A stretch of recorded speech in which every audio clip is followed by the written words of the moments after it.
Hey everyone, it's Maeve. Today I'm going to be doing my November and December wrap up.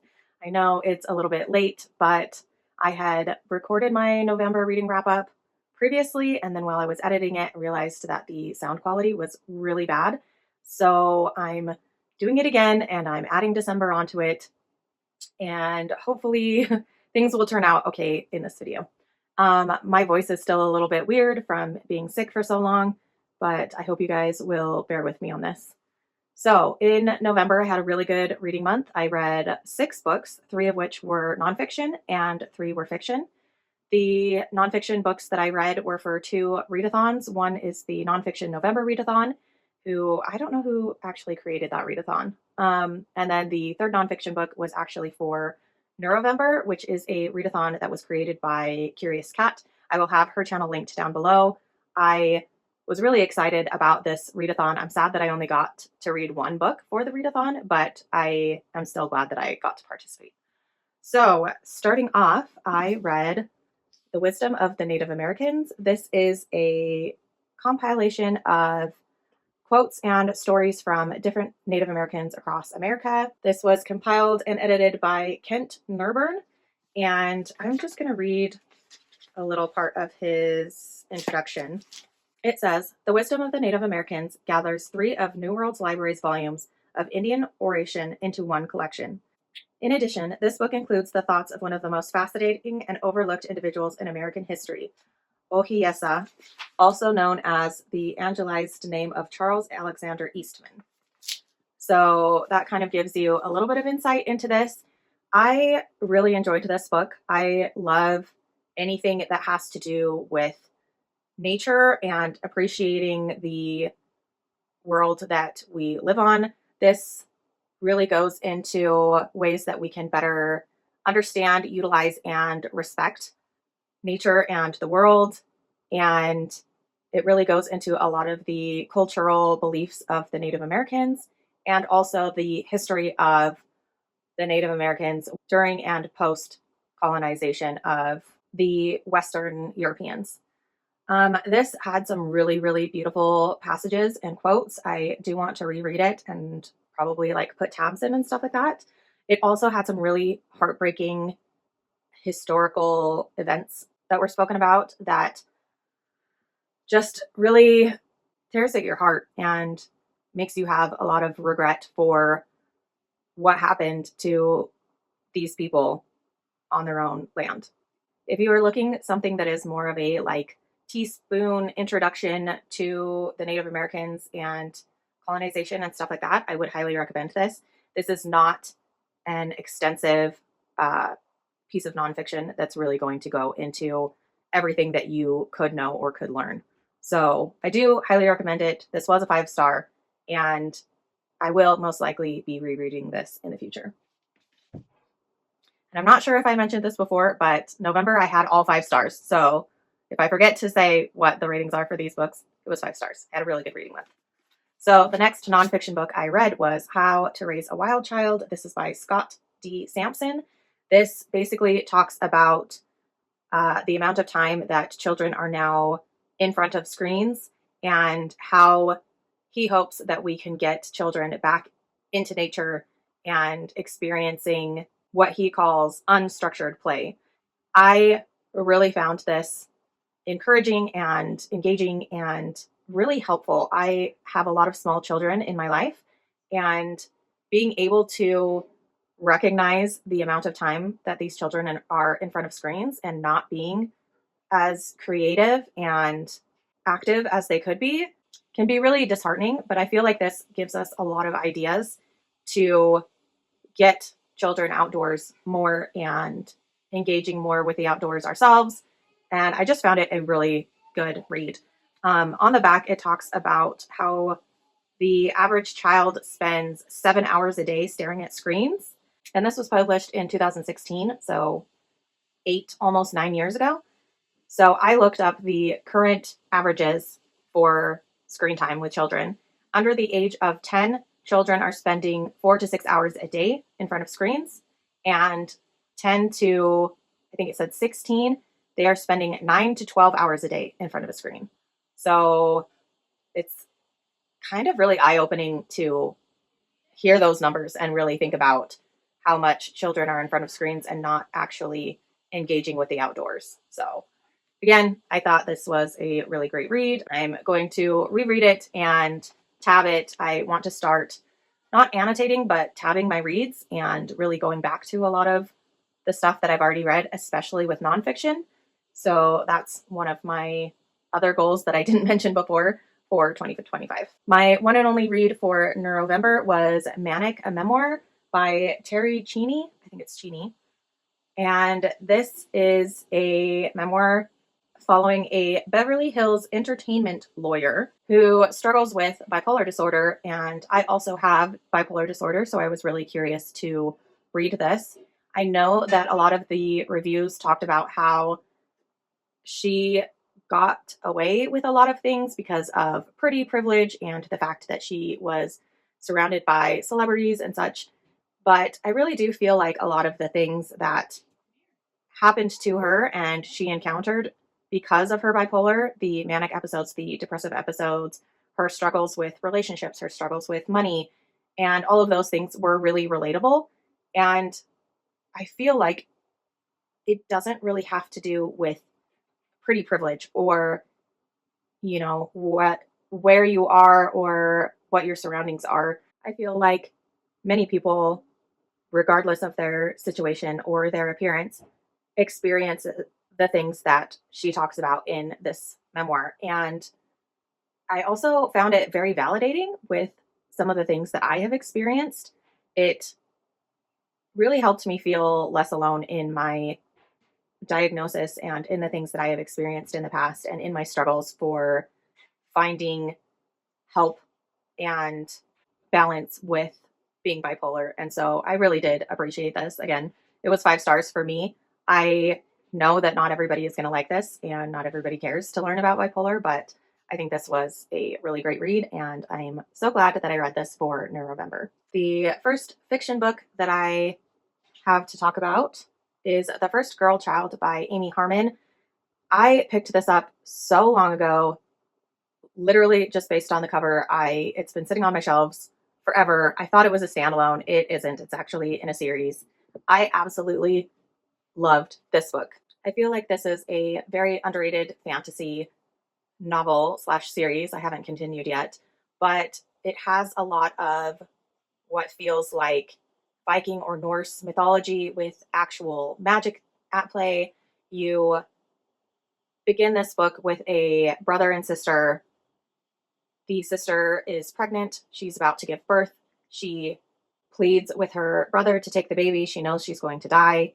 He's a priest of sorts at the time. He's not supposed to be having children, fathering children, taking care of children. And so he's begging her, like, no, don't put this responsibility on me. And she ends up telling him why the baby can't go with the father and then proceeds to use the last amounts of her strength, her life, and her blood to put a curse on all of the people in their country that they will not be able to have girl children ever. And so the story goes on. You watch this child grow up to be a very strong young man. He's taller and stronger than almost all of the other men in the village. He does grow up in this temple with his uncle, and he has a speech impediment. And so people think that he is slow of mind, but really he's quite intelligent. At the same time, you end up following the first girl child that is born nearly 2 decades after this curse, and you follow the relationship between the girl child and this boy and all of the political maneuverings and just really dark things that people are doing to try and gain power while also realizing how much their country has weakened because of the lack of female children. I found this to be really entertaining. I could not put this down. I highly recommend it if you have not read it. It's really great. I know that there's at least a second book. I don't know if this is a duology or if it's going to continue, but I am really excited to continue reading this. The second fiction book that I read, I don't actually own. I borrowed it from my library. I'll put an image here. And it is The Bloodless Princes by Charlotte Bond. This is the second book in her Fireborn Blade series, and I'm really enjoying this series. It's another series of short novellas.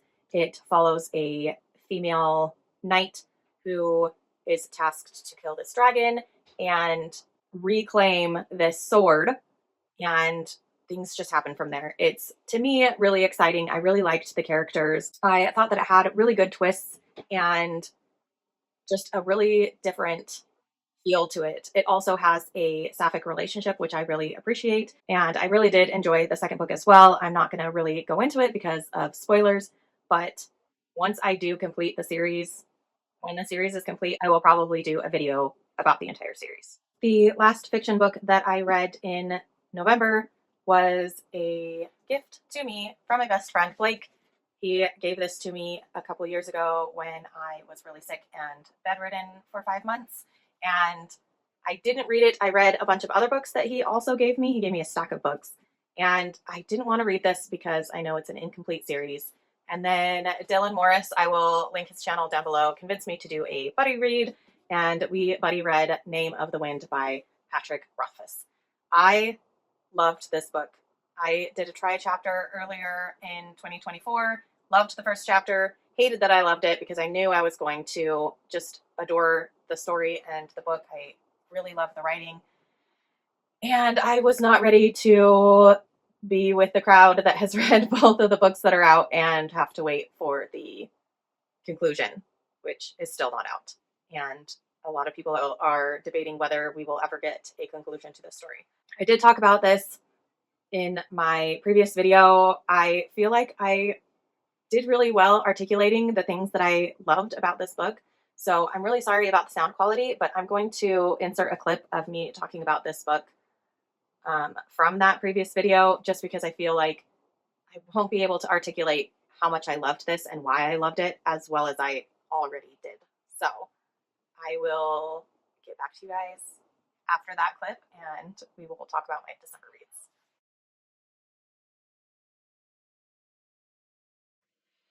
I loved it. And that is Name of the Wind by Patrick Rothfuss. This follows the character of Kvothe or Kvoth. People pronounce it differently. I have not watched any interviews by Patrick, and so I don't know how to pronounce it properly. But this is basically a story told as someone recollecting their past to someone who wants to write about this person's history.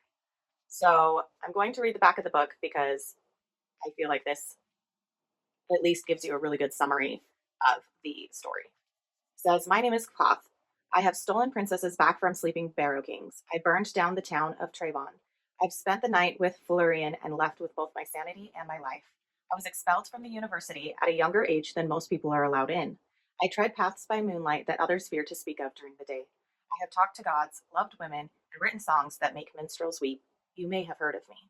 So the main character is someone that is legendary, and yet the beginning of this book starts in a tavern where you find out that he has been hiding as a innkeeper, and you don't actually find out why he's in hiding even when you get to the end of this book. Within the first few pages, you have this chronicler that finds him even though he was in hiding and asks to hear his story. And at first he's very reluctant about it, but once he's convinced, you immediately get thrown into this beautiful, exciting, adventurous story about his life and so many of the stories that have been misconstrued, as stories do.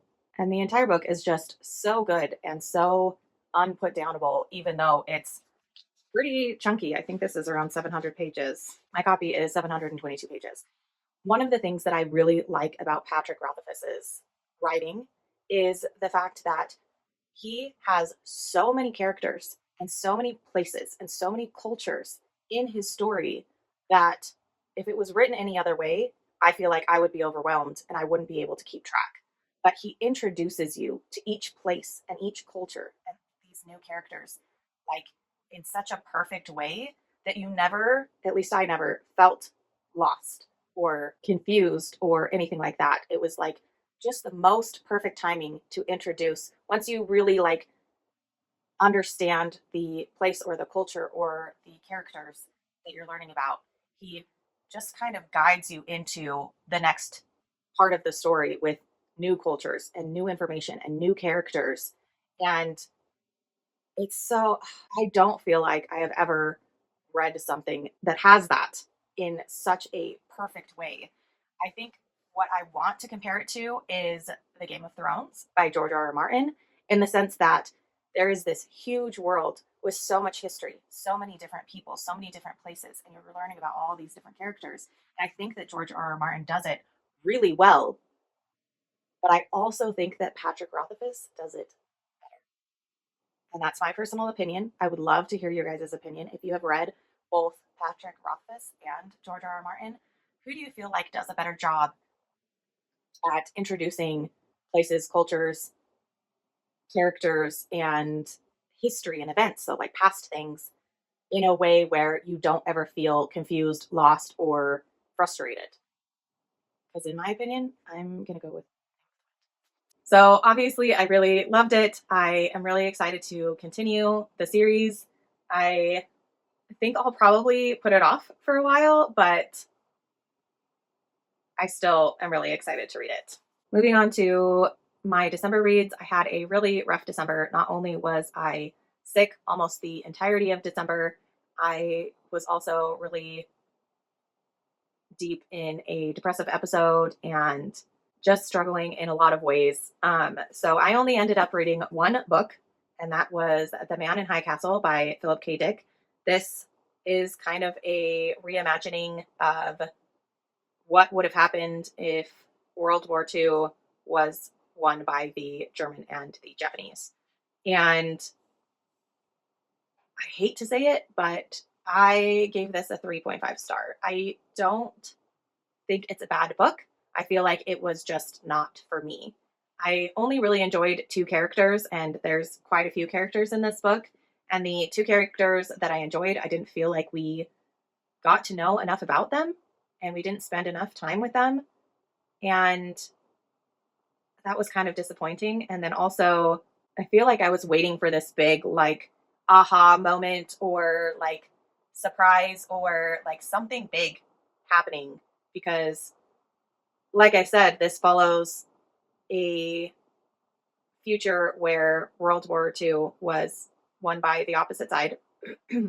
But they have a book that was written talking about what would happen if the world was what it is in all actuality. And they keep talking about this book, and they keep talking about people who read this book and who are trying to destroy this book and all of this stuff. It just felt very anticlimactic. And so, yeah, this was kind of a bummer to end the year with this. I did start another two books in December that I didn't finish. And I don't usually talk about the books that I start and don't finish, but I want to end this vlog on a more positive note because the Philip K. Dick book was such a bummer for me. So I started reading The Helm of Midnight. There we go. And I'm really, really loving this. I can't wait to finish it. I can't wait to continue. This is a completed trilogy, so I can just jump right into the next book and read the last book after that. And that will be one series completed towards my goals.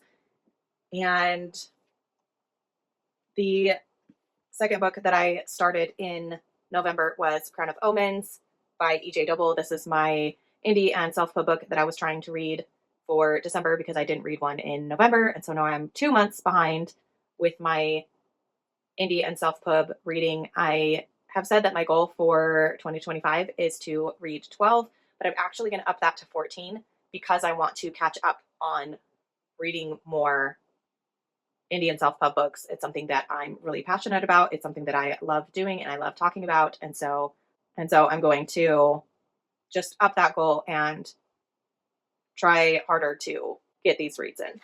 That is it for my November and December reading. It was really good in November and kind of crappy in December. I am really excited about all of the things that I have planned to read this year. What is one book that you are excited to read this year? Let me know in the comments down below. My favorite thing about YouTube is talking to you all in my comments and in your comments, and I will see you all in my next video.